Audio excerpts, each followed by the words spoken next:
Hello friends. GST में कितने तरह की नोटिस आ सकती है, उसका क्या मतलब है, नोटिस आने आने पर हमें क्या एक्शन लेना है, सब डिस्कस करेंगे। बहुत ही इंटरेस्टिंग वीडियो होने वाला है। कितने तरह के जीएसटी नोटिस आ सकते हैं एक टैक्स पेयर के पास, वो सब हम डिस्कस करने वाले हैं अपने इस वीडियो में। तो वीडियो को एंड तक देखिए, बहुत ही मज़ेदार और इंफॉर्मेटिव वीडियो होने वाला है। बिल्कुल भी टाइम वेस्ट नहीं करते हैं। सबसे पहले बात करेंगे नोटिस जीएसटीआर 3A। ये सबसे बेसिक नोटिस है। कब नहीं आता है, मतलब कब आता है सर? जब हमारी due date of filing of GST return वो चली जाती है और हमने रिटर्न नहीं फाइल किया है, तो ये नोटिस आ जाता है for non filing of return. आपने जीएसटीआर 3B नहीं फाइल किया, उसको फाइल करने के लिए आपको 15 दिन का टाइम दिया जाएगा।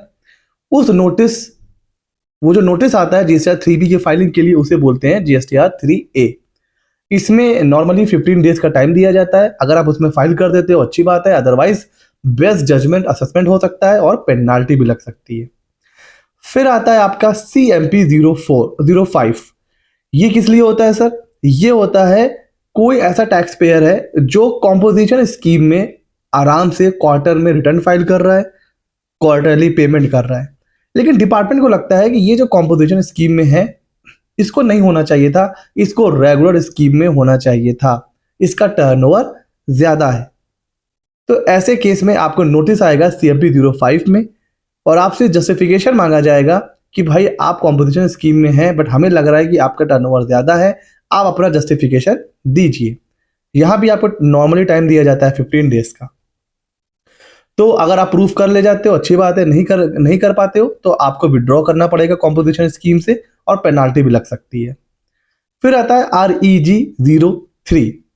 सर, जब हम नया जीएसटी अप्लाई करते हैं या पुराने जीएसटी में कोई चेंज करते हैं और कोई क्लेरिफिकेशन अगर मांगना होता है डिपार्टमेंट को, तो वो नोटिस इशू करता है REG 03 में। नॉर्मली इसमें 7 डेज का टाइम दिया जाता है। अगर आपने रिप्लाई दिया, सेटिस्फैक्टरी नहीं है, या आपने टाइम से आपने रिप्लाई नहीं किया, तो आपका जो एप्लीकेशन है वो रिजेक्ट भी हो सकती है REG 05 में। फिर आता है सर REG 7। ये क्यों आता है? जब आपका जीएसटी कैंसिल करना होता है डिपार्टमेंट को, उससे पहले शो कॉज नोटिस भेजता है, वो होता है REG 7। आपको रिप्लाई करना होता है REG 18 में। यहां पर भी आपको 7 वर्किंग डेज का टाइम दिया जाएगा। रिप्लाई नहीं कर पाए तो आपका जीएसटी कैंसिल हो जाएगा REG 19 में। आगे चलते हैं REG 23। सर, ये आता है शो कॉज नोटिस जब अगर आपका जीएसटी कैंसिल हो गया है, उसको आप रिवोक करवाने जाते हो, उसकी एप्लीकेशन फाइल करते हो, फिर अगर डिपार्टमेंट को कोई क्लैरिफिकेशन मांगना होता है तो वो नोटिस इशू करता है REG 23 में। आपको रिप्लाई करना होता है REG 24 में। यहां भी 7 दिन का टाइम दिया जाता है, 7 वर्किंग डेज। अगर आपने रिप्लाई कर दिया अच्छी बात है, नहीं कर पाए तो आपका जीएसटी जो कैंसिल था वो कैंसिल ही रहेगा।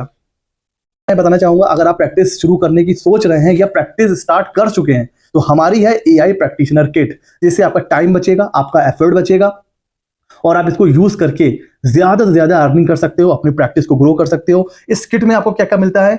छोटी फर्मों की अकाउंटिंग के लिए आपको एक एक्सेल का अकाउंटिंग सॉफ्टवेयर मिलता है। आपको एक जीएसटी ऑटोमेटिक इनवॉइस, जैसे आप जीएसटी में रजिस्टर्ड होते हो फिर आपको इनवॉइस बनाना होता है, तो एक क्लिक पर आपका इनवॉइस बन जाएगा। उसका एक एक्सेल की यूटिलिटी होती है। इन्वेंट्री मैनेजमेंट की एक सॉफ्टवेयर होता है। जीएसटी रिकंसिलिएशन, बुक ITC और जीएसटीआर 2B दोनों को रिकंसाइल करने के लिए जीएसटीआर 2B की reconciliation software, estimated balance sheet बनाने का सॉफ्टवेयर, प्रोजेक्ट रिपोर्ट बनाने का software, automatic ITR computation, Jason आपको अपलोड करना है वो आपको ITR 4 का कंप्यूटेशन आपको बना के दे देगा, उसका सॉफ्टवेयर। आपको अब ID पासवर्ड याद नहीं रखना है, आपको ये भी नहीं याद रखना कि किसका रिटर्न फाइल हुआ है जीएसटी में, इनकम टैक्स में। आप अपना ID पासवर्ड भी सेव कर सकते हो और उसी सॉफ्टवेयर से आप डायरेक्ट लॉग इन कर सकते हो जीएसटी पोर्टल पर। आपको अलग से वेबसाइट ओपन नहीं करना है, आपको सॉफ्टवेयर ओपन करना है, वहीं ID पासवर्ड भी सेव हो जाएगा और वहीं पे आप क्लिक करोगे और सीधे वो आपको पोर्टल पे ले जाकर के लॉग इन कर देगा। ये सारे सॉफ्टवेयर आपको मिलेंगे। इसके अलावा जीएसटी में आपको पता है कितनी नोटिस आ रही हैं, अलग अलग नोटिस आती हैं, उनका रिप्लाई का फॉर्मेट आपको मिलेगा। इनकम टैक्स नोटिस के रिप्लाई का फॉर्मेट इसमें आपको मिलेगा। इसमें आपको लीगल डॉक्यूमेंट्स मिलेंगे 100+। सर, कौन कौन से? सर, जिसमें आपको रेंट एग्रीमेंट हो गया, पार्टनरशिप डीड हो गई, NOC के फॉर्मेट हो गया, लीज डीड हो गए, इनकम टैक्स के फॉर्मेट, अपील के फॉर्मेट। ठीक है। अब जब भी हम जीएसटी रजिस्ट्रेशन के लिए जाते हैं या कंपनी रजिस्ट्रेशन के लिए जाते हैं तो रेंट एग्रीमेंट हो गया, है ना, कंसेंट लेटर हो गया, डीड बनाने के भी अच्छा खासे पैसे होते हैं, इसके अलावा जॉइंट वेंचर की डीड हो गई, और भी बहुत से एग्रीमेंट होते हैं। इस तरीके के 100+ लीगल फॉर्मेट इसमें आपको मिलेंगे वर्ल्ड में। आपको बस एडिट करना है अपने हिसाब से। उसके अलावा अलग अलग बिजनेस के ऊपर अलग अलग एक्सेल के business format, budgetary, calendar, balance sheet, अलग अलग इस तरीके के 200 से ज्यादा आपको एक्सेल के फॉर्मेट मिलेंगे जिसको आप अपने हिसाब से एडिट कर सकते हो। एंड सबसे इंपॉर्टेंट, इसमें आपको मिलेगा हमारा फ्री एआई मॉडल मित्रा जीपीटी। अब इसमें आप, ये सिर्फ स्पेसिफिक डिजाइन किया गया है सिर्फ और सिर्फ टैक्स कंसल्टेंट के लिए। आप इसमें प्रैक्टिस से रिलेटेड इनकम टैक्स, जीएसटी, कुछ भी इसमें आप पूछ सकते हो। तो इसको आप यूज करके अपनी नॉलेज इंप्रूव कर सकते हो, टाइम बचा सकते हो, प्रैक्टिस को ग्रो कर सकते हो। और ये सब कुछ मिलता है सिर्फ 399 रुपीज में। वन टाइम इन्वेस्टमेंट है, लाइफ टाइम की वैलिडिटी है, उसके बाद आपको कुछ भी पे नहीं करना है। लिंक डिस्क्रिप्शन में है, वहां से आपको ऑर्डर कर देना है। 4 से 5 घंटे के अंदर जो भी आप ईमेल आईडी दोगे उसके ऊपर आपको किट मिल जाती है। तो अगर आप प्रैक्टिस सोच रहे हैं या प्रैक्टिस कर रहे हैं तो आपके लिए ये किट बहुत इंपॉर्टेंट है। इससे आपको अपनी प्रैक्टिस को ग्रो करने में बहुत ज्यादा हेल्प मिलने वाली है। फिर एक REG 27 होता है, हालांकि अब ये नोटिस नहीं आता है, मतलब आ ही नहीं सकता है, बिकॉज जो माइग्रेशन हो रहा था, जब जीएसटी आया था इंडिया में, पहले वैट था, जो लोग वैट से जीएसटी में आ रहे थे वहां पर अगर कोई इश्यू था तो उसके लिए REG 27 आता था, बट अभी तो ये मतलब आ ही नहीं सकता है। PCT 03, ये बहुत ध्यान से समझिएगा, ये होता है जीएसटी प्रैक्टिशनर के लिए। आपने जीएसटी प्रैक्टिशनर का रजिस्ट्रेशन ले लिया, प्रैक्टिस कर रहे हो, अच्छी बात है, लेकिन अगर आपने कोई मिसकंडक्ट किया एज अ जीएसटी प्रैक्टिशनर तो PCT 03 में आपके पास शो कॉज नोटिस आएगा, उसको आपको रिप्लाई करना होगा।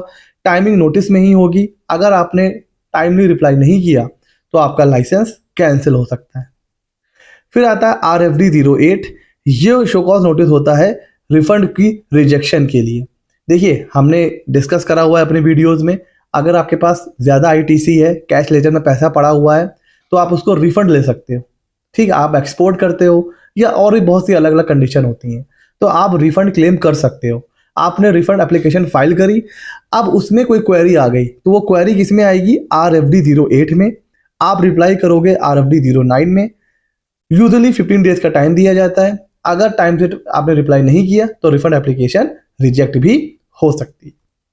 अच्छा सर, एक होता है ASMT 02, ये क्यों होता है सर? ये होता है प्रोविजनल असेसमेंट का। सर, ये प्रोविजनल असेसमेंट क्या होता है? आपको कुछ कंफ्यूजन है जीएसटी में रेट को लेकर, टैक्सेबल वैल्यू को लेकर, या किसी भी प्रोविजन को लेकर, तो आप रिटर्न में जीएसटी डिपार्टमेंट में जाके लिख के खुद दोगे कि सर मेरा असेसमेंट करो, मैं नहीं समझ पा रहा हूँ कि कितना रेट लगना है, क्या टैक्सेबल वैल्यू लेनी है, कब जीएसटी देना है, कब नहीं देना है, CGST SGST लगेगा कि IGST लगेगा, मैं नहीं समझ पा रहा हूँ। तो आप खुद लिख करके देते हो कि मेरा असेसमेंट करो, वो होता है प्रोविजनल असेसमेंट।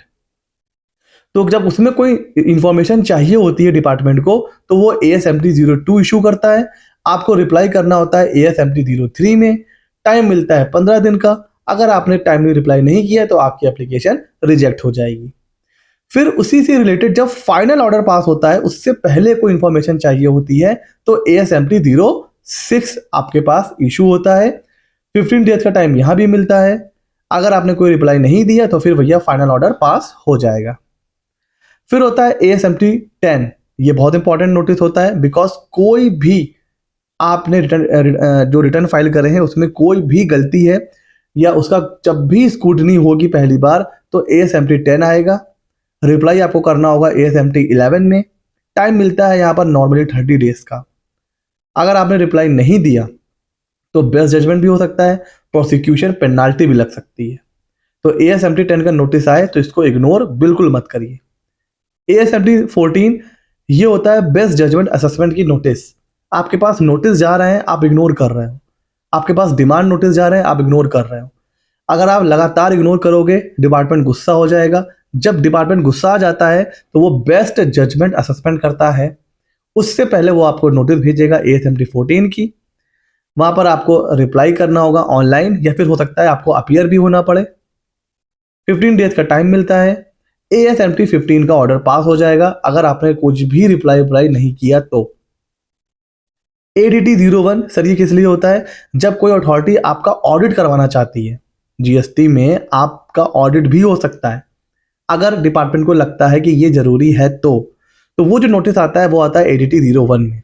अगर नोटिस आ गया तो भैया फिर तो आपको अटेंड भी करना है, ऑडिट करवाना है। टाइम नोटिस में लिखा होगा।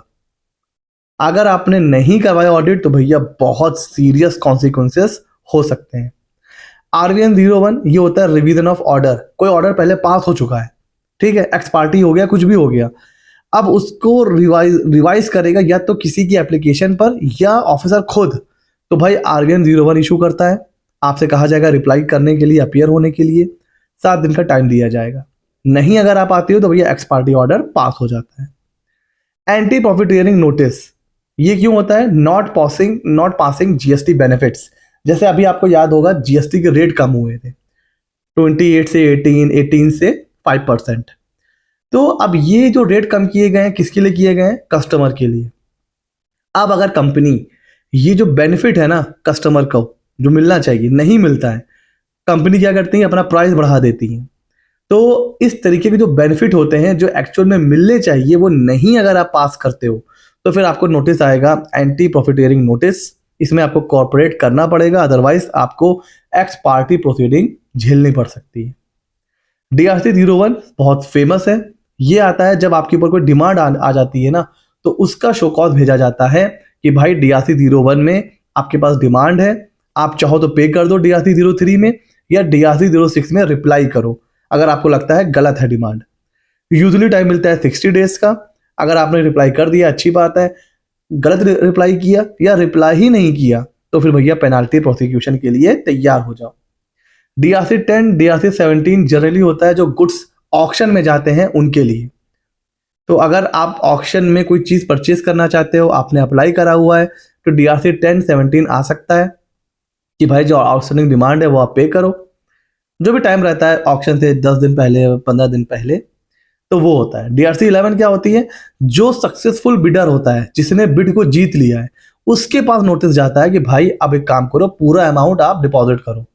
आपने बोली लगाई, आप जीत गए, अब अमाउंट डिपॉजिट करिए। टाइम दिया जाता है 15 डेज का।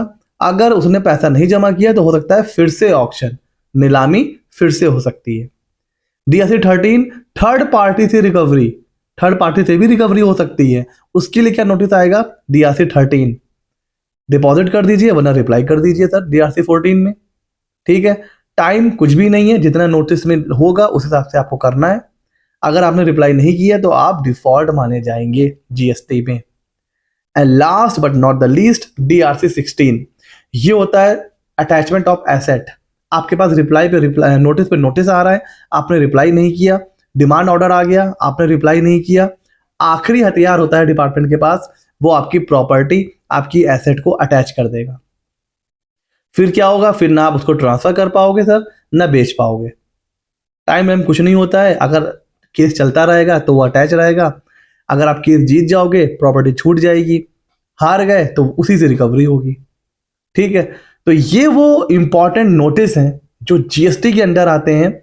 इसका क्या क्या मतलब था हमने सब कुछ डिटेल में डिस्कस करा। कैसा लगा वीडियो हमें ज़रूर बताइएगा। ये इस वीडियो से अब आपको ये नॉलेज हो जाएगी कि अगर आपके पास कोई इनमें से नोटिस आ रहा है तो फिर आपको क्या एक्शन लेना है। एक काम और आपको करना है, ऐसे ही मजेदार वीडियोस के लिए हमारे चैनल को सब्सक्राइब कर लेना है। हम ऐसे ही मजेदार वीडियोस लाते रहते हैं। मिलते हैं अगले नॉलेजेबल वीडियो में।